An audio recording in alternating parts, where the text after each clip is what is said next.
Hey there, everyone. That sexy nerd is coming at you again.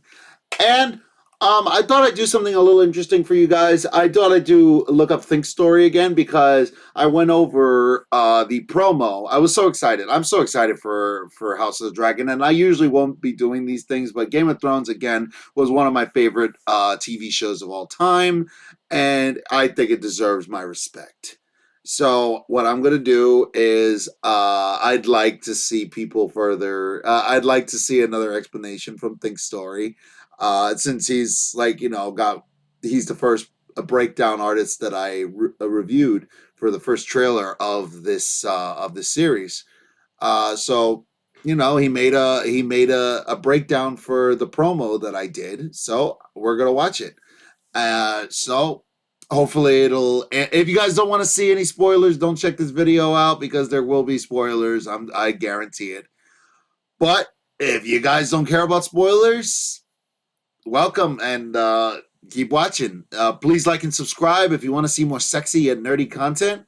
And let's do this thing, y'all. Preview for episode 3 has dropped with a great sneak peek just how far in time we're going and what we can expect. Warning, this is a full book and trailer spoiler video, so if you're wanting something more non-spoilery, check out my weekly episode breakdowns, which I'll leave a link to in the description below, as well as for the HBO trailer. Now let's get into it. Told you there are gonna be more spoilers. Empty small council with the dejected King Viserys watching his daughter Rhaenyra saunter off. If there's one big theme this preview has, it's how Rhaenyra deals with the shocking news that her dad will wed her best friend, Alicent Hightower. It'll be interesting if they actually show us this wedding or if we simply fast forward about 1.5 to 2 years from the events of episode 2. This is my rough estimate, considering we'll see Alicent and Viserys' first child, Aegon II, named of course after the first Targaryen king, Aegon the Conqueror, the same Aegon who had the dream about a great evil sweeping the land during a long winter. Rhaenyra is wearing a really interesting dress here. Is it one of her normal ones, or is it for some special event? The king himself also carries with him the cat's paw dagger, which he held suspiciously close when he told Rhaenyra about Aegon's dream. Otto tells his daughter that Aegon will be king. This would go against what Viserys told Rhaenyra in episode 2, that she would remain his heir. I'm wondering if we're at Driftmark here, the home of the Valyrians. This certainly doesn't look like the Red Keep, and there are these sea snake type sculptures on the walls and cups. Bonus points if you caught the little doll here, likely for Aegon. You'll also notice Alicent here with her hair in this type of braid, the same braid we'll see her in while the king shows off Aegon to the crowd.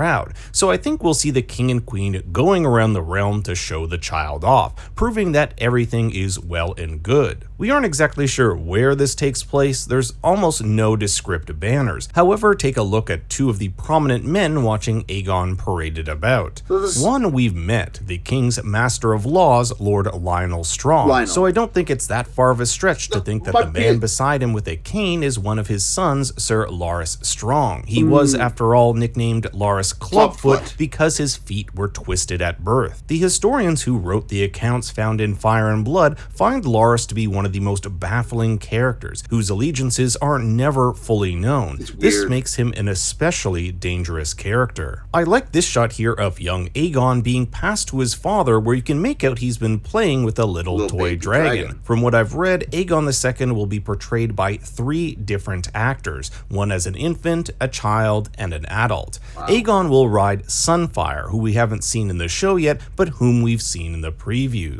Rhaenyra here looking a bit dejected in what appears to be the small council chamber. You can make out some white hair and possibly a dagger hilt, so I'm wondering if this is part of the first shot we saw earlier. Whatever it is, it does not look like good news for Rhaenyra. The king feeds his son in the royal carriage while telling Rhaenyra she will soon be with her own son. Rhaenyra will have her first child with Corlys Valerian's son Laenor roughly 7 years after the birth of Aegon II. We've seen the 2 together in the previews. However, it looks like in this episode, the writers are setting up Rhaenyra's romance with Sir Sir Criston Cole. Rhaenyra will tell her father that she does not wish to marry, but she, like him, is bound to duty. I wonder if this scene is where he tells her that she is to wed Laenor. Remember, we did see Otto and Alicent at Driftmark, the home of the Valyrians, so it's possible all of this is connected. Wow. Bonus points if you caught the little cup for our cupbearer beside her in the carriage. Alicent tells what is likely Rhaenyra that things don't have to be this way, hinting that their friendship is on the rocks. This looks to take place at the weirwood tree at the Red Keep, which is ironic since that's where we saw their friendship at its strongest. Rhaenyra tells her that no one is here for her as we catch a glimpse of Sir Criston Cole watching her ride off. Sir Criston is tasked with Rhaenyra's protection, so obviously he goes after her. We've seen a better shot of this in the season trailer. Yeah. Unfortunately for Rhaenyra, she's stalked by a wild animal, a boar by the looks of it. A boar is also what mortally wounded Robert Baratheon. There also appears to be some armor here on the bottom left. Sir Criston will remove a sword from it, but it's unclear whether this person or armor was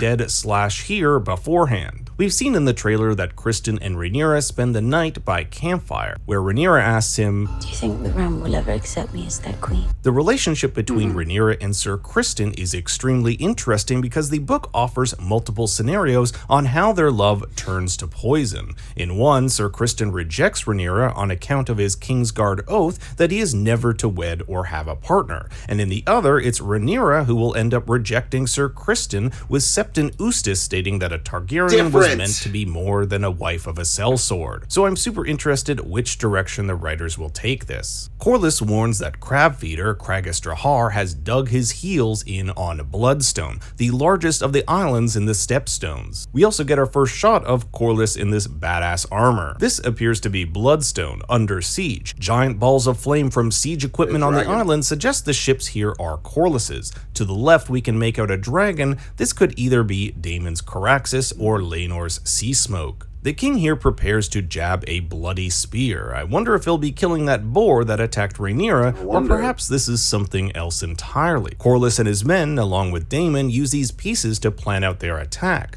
Behind Daemon, you can make out Corlys' son, Laenor, who we last saw in episode 1 as a child. What ensues is a giant battle between the Valyrian-Daemon alliance and Craghas Drahar, backed by the Triarchy. Corlys exclaims that they're losing, and we even see Daemon shot with an arrow. It seems like one of those all is lost moments until a dragon comes in to turn the tides. I actually think this is Sea Smoke, who is ridden by Laenor. This doesn't look like Caraxes to me, and we saw Daemon injured by an arrow, but it also makes me question why Daemon didn't just ride in with his dragon in the first place. Perhaps he wants to prove himself in battle without the help of one. That way, no one can ever claim the only reason he's as powerful as he is because of his dragon. Corlys did say to him last episode that the Stepstones would be the perfect opportunity for him to prove himself. Another question I have is whether in this episode we'll see the end of Craghas Drahar. The War of the Stepstones was a 2-year series of battles. In the book, Daemon ends up beheading Craghas with his sword, Dark Sister. What I want to know is how long the Stepstones arc will go in the series. One of the trailers actually shows Prince Daemon returning to King's Landing holding what appears to be a hammer. Could this be the same hammer Craghas Drahar used to nail his victims? Corlys crowned Daemon the king of the Stepstones and Narrow Sea after his victories there, but the book has Daemon giving up that crown to Viserys,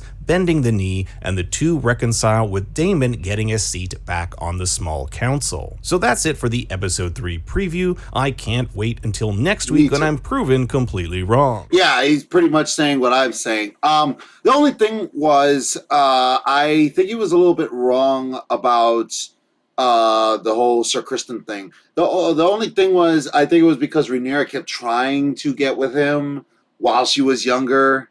Didn't really know what she was doing, but she's like, "Oh, I love you, Sir Criston Cole. I want your babies." And then by the time maybe Daemon showed up, or Daemon like kind of won her over, or not won her over, but just I don't know. It's all very confusing. I want to see what they choose, what George R. And because really that decision will be made by George R. R. Martin himself. So we're just gonna have to wait till episode 3. But like I said, I think that whole thing with the crown, with him handing off the crown and getting everything, I think everything's just gonna be settled in this one episode, and then episode 4 is gonna be, you know, him taking off the crown and presenting it to Viserys, if they do it that way. So this has been That Sexy Nerd Reacts. Please like and subscribe if you want to see more sexy and nerdy content, and also join me. Hopefully, episode 3 will be out either Monday or Tuesday. So this has been That Sexy Nerd Reacts. Please like and subscribe if you want to see more sexy and nerdy content, and I'll see you on the next video.